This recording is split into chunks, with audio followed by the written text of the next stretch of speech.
Welcome back to the Digital Ledger Podcast. I'm DJ here with Aaron, our built-in future radar. What we're looking at today is how finance leaders can stop being historians and start being strategists using real-time dashboards to actually guide the business. And honestly, this doesn't get talked about enough. So here's the thing. Most finance teams are still operating weeks behind the business. You close the month, compile the pack, format the slides, and by the time it hits someone's desk, half the decisions it should have shaped are already done. Aaron, what's the actual cost of always looking backward? It's massive, DJ, and most organizations don't realize how much they're losing. Think about it. Imagine a leadership team not knowing their true cash position until the 15th of the following month, or a product manager unable to tell which lines are actually profitable until weeks after launch. That delay doesn't just slow things down, it multiplies risk across every decision the business makes. You can't pivot, you can't intervene. Finance becomes a reporting department instead of a decision engine. Right, and that's the shift we're trying to solve here. If you're a CFO or finance leader listening, take your last monthly report and ask yourself, how much faster could we have acted if we had this data live, not weeks later? That gap, that's what we're closing today. One quick thing worth telling you before we move forward. First, AI helps with research and drafting here. Every fact check, every judgment call, every choice about what airs, those come from us. This podcast is part of the Digital Ledger, a free weekly brief for finance leaders. 2 articles and 1 podcast lands every Wednesday morning. thedigitalledger.org. All right, so moving right along, the solution here is financial reporting dashboards. And I'm not talking about a static spreadsheet with a chart at the top. I mean centralized visual tools that pull live data from every system, your ERP, CRM, bank feeds, into one unified view. It's a fundamental shift from reacting to the past to actually steering the future. And that live access changes everything. Instead of waiting for a month-end pack that's already old news, a dashboard gives you current metrics, cash flow, budget performance, pipeline health, instantly. This moves finance from being a rear-view mirror to being the GPS. It empowers quick, informed decisions across the entire leadership team. CEOs get instant company health checks. CFOs streamline board reporting. Department heads track budgets independently. Everyone's working from the same accurate, real-time information. So what's interesting is how far these tools have come. We're not just talking about bar charts anymore. This isn't a static display you glance at once a month. The evolution here is significant. It really is, DJ. We've moved from basic visual reports to something highly interactive. Think about a manager seeing an unexpected spike in expenses. With modern dashboards, they don't have to call someone in finance to figure out why. They can click on that metric and drill down to see the individual transactions causing it. That's a game changer for speed and understanding. Plus, automation now handles a lot of the grunt work, pulling data, reconciling transactions, which means less manual effort and far fewer errors. And we're seeing AI play a role too, not just in data aggregation, but in generating narrative commentary for board decks. This isn't just about efficiency, it's about shifting the finance team's focus entirely. That's key, the why behind the what, and it frees up so much time. So what does that actually mean for where finance leaders should be spending their energy now that the tools are handling more of the heavy lifting? It means a profound shift in focus, DJ. Instead of spending hours manually compiling reports and writing explanations for historical data, finance teams can now dedicate their expertise to high-level analysis, strategic interpretation, and genuine foresight. For finance leaders, this translates to being true strategic partners, using these deeper insights to empower executive decisions rather than just documenting what already happened. The goal is to move from a reactive reporting function to a proactive decision engine for the business. So once we've established these dashboards, what are the absolute North Star KPIs finance leaders should really be focusing on? Because it's easy to get lost in a sea of data, but there have to be some non-negotiables that truly offer strategic insight. Absolutely. A dashboard is only as good as the metrics it tracks. For executive oversight, you need those core indicators. We're talking about cash runway and burn rate, critical for understanding how long you can operate and your spending pace. Then there's EBITDA for operational profitability and managing AR/AP aging to truly grasp your liquidity. For subscription models, MRR is essential. And of course, gross and net margins, which ensure that as you scale, you're not sacrificing profit for top line growth. These are the metrics that keep a business grounded and looking forward.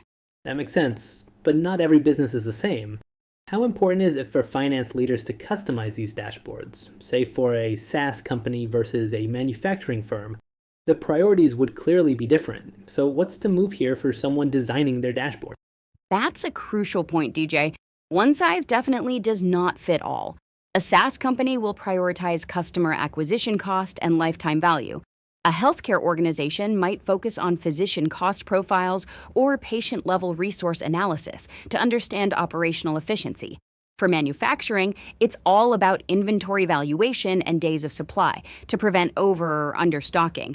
Professional service firms need to track billable utilization and project-based profitability.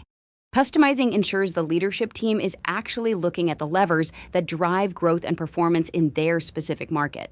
So, if you're a CFO listening, your first step is to sit down with your executive team and map out the unique drivers of your business. And with all this data being pulled together, there's always the bedrock of compliance. How do evolving accounting standards like GAAP 2026 factor into dashboard design? Because what's visualized has to match what's reported. You hit on a key concern. GAAP financial reporting remains the bedrock, even with all these dynamic tools. In 2026, dashboards must be configured to handle the latest accounting regulatory changes, especially around revenue recognition and lease accounting standards. This isn't just about ticking a box. It's about ensuring that the data being visualized internally is compliant and consistent with your year-end audited statements. It removes any doubt or discrepancy, allowing finance to confidently present numbers that are both strategic and legally sound. Without that alignment, you risk losing credibility, which, frankly, finance leaders can't afford. So we've talked about what these dashboards are and the critical metrics, but the real leverage, the point where finance truly becomes a decision engine, is in how these tools enable proactive decision making. Here's the real issue. Traditional reports always showed us what happened. Dashboards shift that entirely through real-time variance analysis. Exactly, DJ. Instead of just seeing the final numbers at month end, a good dashboard lets you compare actual performance against your budget or forecast as it's happening. If your marketing spend, for instance, is suddenly 20% over budget by the second week of the month, you're not waiting until the next financial review to find that out. You're seeing that red flag immediately, right there on your screen. This allows you to investigate, understand why, and adjust your strategy in real time. It's about catching issues when they're small, before they become big, costly problems. And that immediate insight changes everything. It's the difference between navigating by rearview mirror and actually seeing the road ahead. What's interesting is how this then extends to self-service access. This isn't just about finance teams having better data, it's about democratizing that data. That's the game changer for so many organizations. When department managers, not just finance leadership, can access their own budget performance dashboards, they see the direct impact of their spending decisions instantly. It fosters a level of accountability that's just impossible with traditional delayed reporting. They no longer have to wait for a controller to run a report to see if they have the budget for a new hire or a major purchase. They can literally log in, drill down, and see where they stand. It empowers them to make smarter, faster choices aligned with the overall budget. So what does that actually mean for the finance department? If managers are self-serving their own budget questions, it significantly reduces the bottleneck that often exists around the finance team. It's huge for efficiency and impact. Think about it. How many hours does your team spend each week just pulling numbers for other departments? Imagine that time freed up to analyze trends, model scenarios, or actually advise on growth initiatives. My advice here is to identify one repetitive request your finance team gets this week for data that could easily live on a dashboard. Then ask, how could we put that data directly in the hands of the person who needs it? That's your first step towards true self-service. So we've talked about why these dashboards are essential, but for many finance leaders, the thought of actually building and implementing one might feel overwhelming, like a massive IT project. What's the reality for today's businesses, especially those without a huge tech budget or a dedicated IT team? That's a great point, DJ. And honestly, the landscape has completely changed. We're far past the days where you needed months of custom coding or a massive IT budget to get something like this off the ground. The rise of no-code platforms and AI-powered tools has truly democratized this technology. Now, small and mid-sized businesses can access enterprise-grade financial oversight. You can connect your existing systems, think QuickBooks, Xero, NetSuite, and often generate a professional dashboard in minutes, not months. So it's not about being a coding expert anymore, it's more about knowing what questions you need to answer for the business. What does that practical implementation process actually look like for someone getting started? Exactly. It's about clarity of purpose. The typical process really boils down to 4 key stages.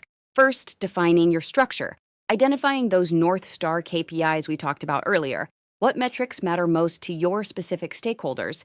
Second is data integration. You're connecting your ERP, CRM, and bank feeds, usually through secure APIs.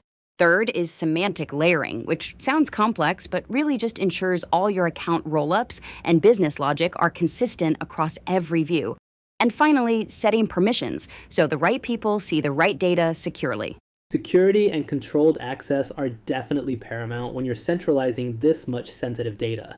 Beyond those initial setup steps, what should finance leaders be looking for when they're actually choosing a tool or designing their dashboard to ensure that it's effective? Absolutely, DJ. Security with role-based access is non-negotiable. When choosing a tool, consider your team's technical comfort level. Something like Power BI offers deep analysis, but if you don't have that internal expertise, specialized financial software with pre-built templates might be a more plug-and-play option. The semantic layer is critical. It prevents that frustrating, conflicting KPI problem where different reports show the same numbers for a same metric. And looking ahead, AI automation is a must-have. Imagine it writing narrative commentary for your board decks. That frees up hours for strategic analysis. For the design itself, keep it simple. Don't clutter a dashboard with 50 different charts. That's just as confusing as a 50-tab spreadsheet. Focus on the top 5 metrics on the main screen, then allow for drill-down capability if someone wants more detail. Use visual cues, like a traffic light system, so an executive can scan in 10 seconds and know exactly where their attention is needed. Most importantly, ensure the data is live. A dashboard that only updates once a week is barely better than a static report. Aim for daily refreshes, if not real time, to truly enable proactive decisions.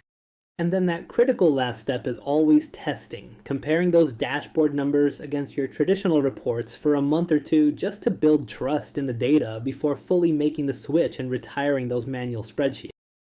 So we've talked a lot about the power of these dashboards for the organization as a whole, but let's get specific for a moment. If you're a finance leader listening, what does this actually mean for your role, particularly when we think about the difference between a controller's focus and a CFO's?